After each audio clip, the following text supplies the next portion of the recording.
अभिगम तीर्थ के बाद शेष तीर्थ है, वह भी समस्त अभीष्ट वस्तुओं को देने वाला है। मैं उसके स्वरूप का वर्णन करता हूँ।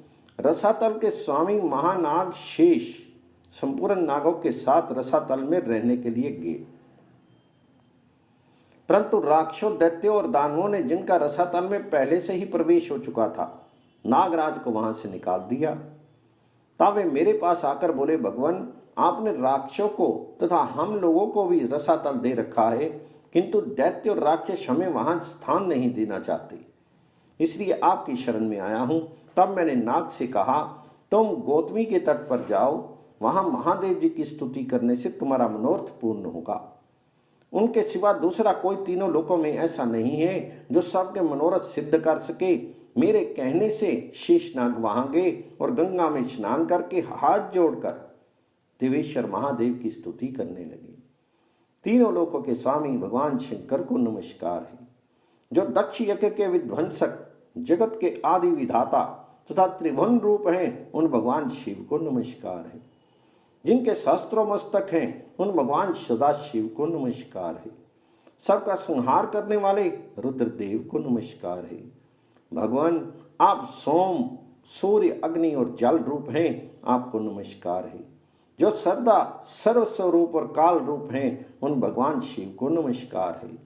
सर्वेश्वर शंकर, मेरी रक्षा कीजिए। सर्वव्यापी सोमेश्वर, मेरी रक्षा कीजिए। जगन्नाथ, आपको नमस्कार है। मेरा मनोरथ पूर्ण कीजिए। इस स्तुति से प्रसन्न होकर महेश्वर ने नागराज को मनोवांछित वर दिया, जो देवताओं से शत्रुता रखने वाले दैत्य, दानव तथा राक्षसों के विनाश में सहायक था। भगवान ने शेषनाग को शूल देकर कहा, इससे अपने शत्रु का संहार करो। भगवान शिव की ये आज्ञा पाकर शेषनाग सर्पों के साथ रसातल में गए। वहां उन्होंने शूल से अपने शत्रु दैत्य, दानव तथा राक्षसों का वध किया और फिर भगवान शेषेश्वर का दर्शन करने के लिए वे गौतमी तट पर लौट आए।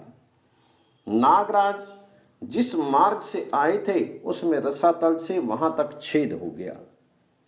उस बिल्द से गौतमी गंगा का अत्यंत पुण्यदायक जल पाताल गंगा में जा मिला। इस प्रकार उन दोनों का संगम हुआ। भगवान शेषेश्वर के सामने एक विशाल कुंड बनाकर शेषनाग ने उसमें हवन किया। उस कुंड में सदा अग्निदेव स्थित रहते हैं। उसमें गंगा के जल का संगम होने से वे जल गर्म हो गया। महायशस्वी शेषनाग महादेव जी की आराधना करके पुनः अपने अभीष्ट स्थान रसातल में चले गए। तब से वह तीर्थ नाग तीर्थ तथा शेष तीर्थ के नाम से प्रसिद्ध हुआ।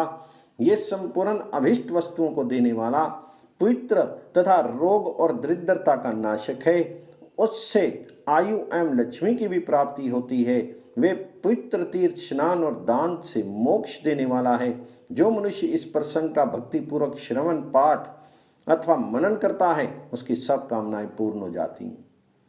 जहाँ शेषेश्वर तीर्थ है और जहाँ शक्ति प्रदान करने वाले भगवान शिव हैं, वहाँ गौतमी के दोनों तटों पर 2100 तीर्थ हैं, जो सब प्रकार की संपत्ति देने वाले हैं।